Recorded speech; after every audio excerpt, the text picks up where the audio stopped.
Capítulo 9. Estruturando a infância para uma juventude sadia e sem vício. Oferecer ferramentas para compreender o desenvolvimento emocional infantil e a constituição da pessoa é fundamental para formar indivíduos equilibrados, capazes de viver com responsabilidade, autonomia e sentido de propósito.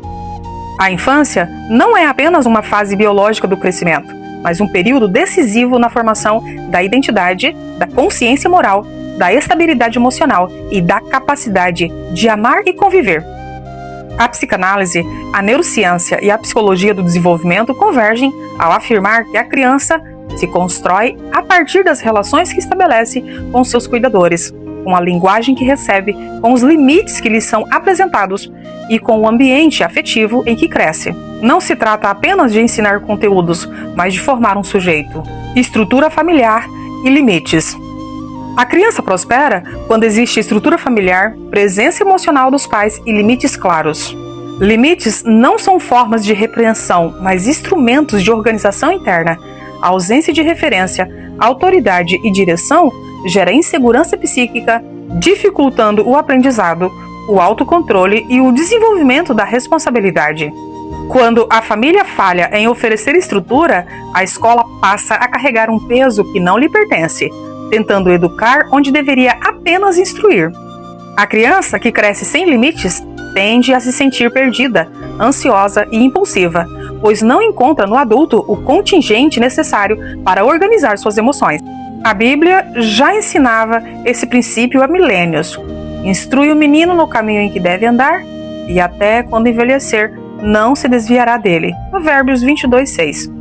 Educar é direcionar, sustentar, corrigir e proteger, para que a liberdade futura seja vivida com sabedoria. Constituição da pessoa, mais que desenvolvimento biológico. A psicanálise ensina que a criança não se constitui apenas pelo crescimento físico ou intelectual, mas pela linguagem, pelo vínculo e pelo reconhecimento. O sujeito se forma quando é visto, escutado e nomeado. É por meio das palavras, dos gestos e das respostas emocionais dos pais que a criança aprende quem ela é, o que pode e o que não pode, e o que é seguro e o que é perigoso. A neurociência confirma que o cérebro infantil se organiza de acordo com as experiências afetivas. Ambientes estáveis favorecem conexões neurais saudáveis, enquanto ambientes caóticos geram hiperatividade emocional, medo e dificuldade de concentração, traumas e disfunção, que pode acompanhar a pessoa por toda uma vida. Por isso, educar não é apenas ensinar regras, muito menos levantar a voz e fazer imposições, mas oferecer presença, previsibilidade, direcionamento e segurança emocional. A importância do brincar. Brincar não é perda de tempo, é o principal instrumento de desenvolvimento emocional da criança.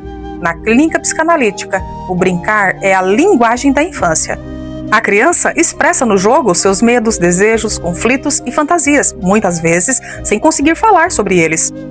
Ao brincar e interagir, a criança organiza suas emoções, elabora experiências difíceis, aprende a lidar com frustrações, desenvolve criatividade, constrói autonomia. A neurociência mostra que o brincar ativa áreas cerebrais relacionadas à aprendizagem, à empatia e ao controle emocional. Uma infância sem brincar é uma infância empobrecida. O papel do educador e dos pais na formação emocional.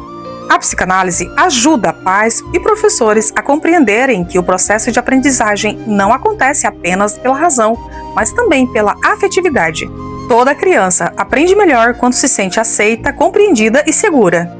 O educador também possui sua própria história emocional, suas crenças e suas feridas, e tudo isso influencia a forma como ele ensina. Por isso, educar exige autoconhecimento.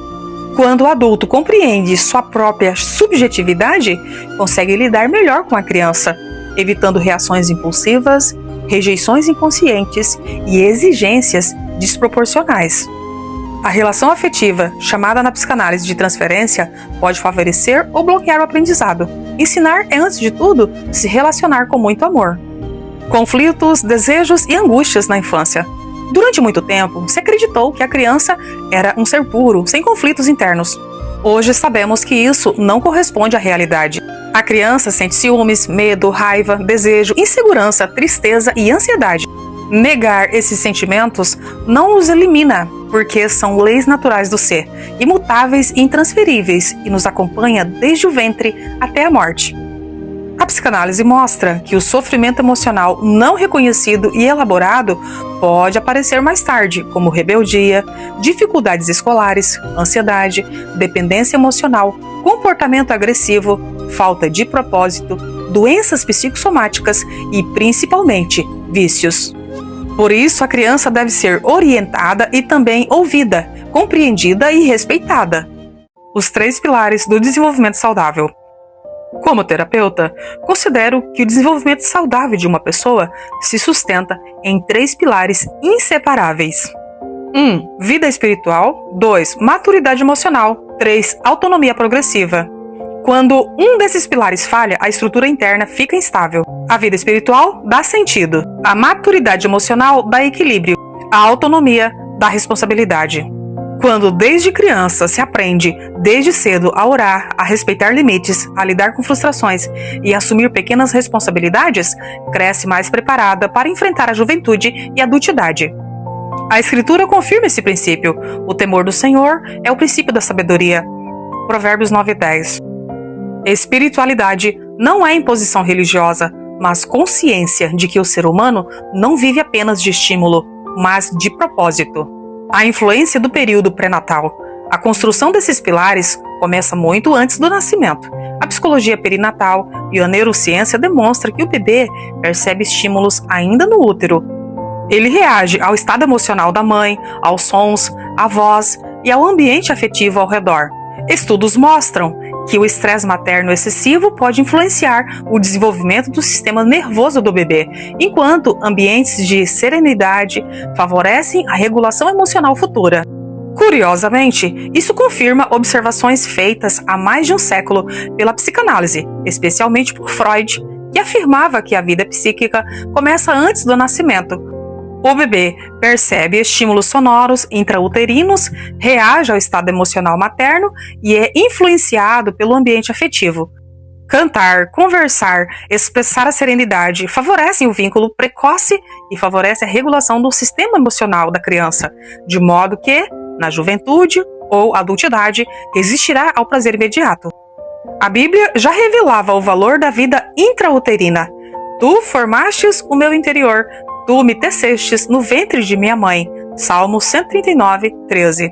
A infância não começa no nascimento, ela começa no ambiente onde a vida é recebida. Estruturar a infância é preparar a juventude, e preparar a juventude é proteger o futuro, principalmente do vício. Dentro das perspectivas cristãs, pais e tutores são chamados a cultivar uma vida espiritual sólida desde o ventre, e uma prática essencial para isso são os cultos familiares diários, que estabelecem disciplina espiritual e valores eternos. Essa prática deve reerguer o altar da família, principalmente para estruturar os filhos no respeito às diferenças, ao cuidado mútuo e pessoal. A espiritualidade vivida no cotidiano familiar contribui para a sensação de segurança, formação de valores sólidos, construção de identidade forte, desenvolvimento de autorregulação. Cultos familiares, oração e diálogo espiritual criam um ambiente previsível e afetivamente nutritivo. Crianças que crescem com limites, amor, espiritualidade, presença e escuta tornam-se adultos mais estáveis, mais conscientes e menos vulneráveis aos excessos do mundo moderno. Educar é semear hoje aquilo que se deseja colher amanhã. E toda semeadura feita com sabedoria produz vida. Tudo tem o seu tempo determinado, e há tempo para todo propósito debaixo do céu. Eclesiastes 3:1. Responsabilidade compatível à idade, base para a mente organizada. A ciência do desenvolvimento infantil aponta que a responsabilidade deve ser introduzida de forma gradual, compatível à idade e sem gerar sobrecarga. O objetivo não é exigir desempenho adulto, mas cultivar senso de competência, organização mental, responsabilidade, cooperação familiar e outros valores essenciais. Desde cedo, a criança deve aprender que o lar é a primeira empresa que ela conhece, um espaço onde, inicialmente, se aprende a servir e, mais tarde, a gerenciar. O problema atual, como já apresentei no capítulo 2, é que, quando a criança se vicia em telas, jogos ou outros hábitos compulsivos, ela perde o interesse pela vida real. Não quer ler, brincar ao ar livre e, muito menos, participar de cuidados simples no cotidiano. Posteriormente, veremos como resgatar essa criança caso ela se encontre nessa condição. No processo de desenvolvimento psicossocial, cada etapa da infância deve ser acompanhado por responsabilidade adequada à idade. É importante, porém, que essa orientação não seja entendida como uma regra universal, já que nem todas as crianças apresentam o mesmo ritmo de desenvolvimento psíquico e físico. Por isso, cabe aos pais agir com cautela e sensibilidade diante das diferenças. Essas orientações devem ser vistas, sobretudo, como incentivos e não como imposições rígidas. A partir dos 2 anos, a criança já pode ser incentivada a guardar brinquedos como ajuda, participar de pequenas rotinas com a função de desenvolver coordenação, noção de ordem e pertencimento. A partir dos 3 anos, pode aprender a levar roupas e calçados sujos ao local correto e colocar lixo na lixeira, e não no chão e nem na rua, além de cuidar de pequenos pertences para desenvolver hábitos de responsabilidade social. Aos 5 anos, já deve saber arrumar a própria cama, organizar gavetas simples, meias, roupas leves, ficar responsável de alimentar um gatinho e pôr água para pet, para desenvolver responsabilidade, empatia, autonomia, autoestima e disciplina interna. Aos 6 anos, pode colaborar com pequenos cuidados domésticos, supervisionados, e tarefas simples de organização, como juntar folhas no quintal, regar o jardim, colher o lixo das lixeiras internas e deixar para os adultos levar para a lixeira da rua, sempre com orientação e segurança. Isso cria senso de ordem, cooperação e trabalho em equipe. Aos 7 anos, pode aprender gradualmente pôr a mesa, organizar louças, lavar utensílios leves, sem produtos agressivos, e varrer, tirar o pó e fazer a limpeza leve de ambientes pequenos, como o próprio quarto. Isso desenvolve cooperação, coordenação, senso de utilidade e responsabilidade. Aos 9 anos, pode aprender a lavar roupas leves e iniciar noções de preparo de alimentos simples, como saladas e lanches frios, fazer organização mais estruturada no guarda-roupas e ter participação em rotinas domésticas. Isso desenvolve planejamento, autocuidado e autoestima prática.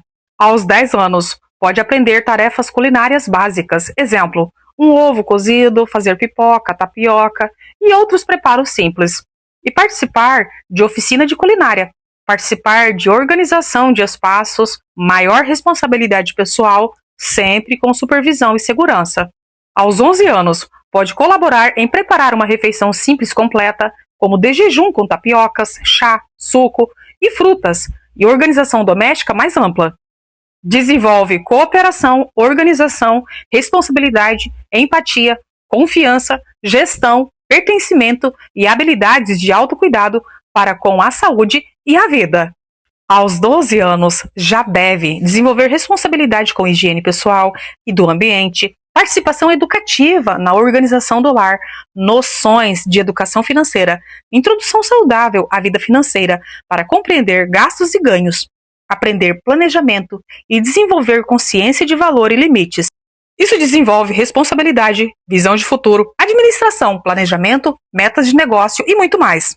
Quando os pais conseguem direcionar os filhos nesses passos, os benefícios terapêuticos dessa abordagem, quando bem conduzida, essa formação favorece senso de competência, autoestima sólida, disciplina interna, responsabilidade, redução de comportamentos de dependência e de risco e preparo para a vida adulta. A criança sente que é capaz, é necessária, participa e tem pertencimento em seu lar. Os tutores devem ter cuidados essenciais para entregar essa autonomia, devem nunca ser punitivos, nem excessivos e nem usados como substitutos de afeto.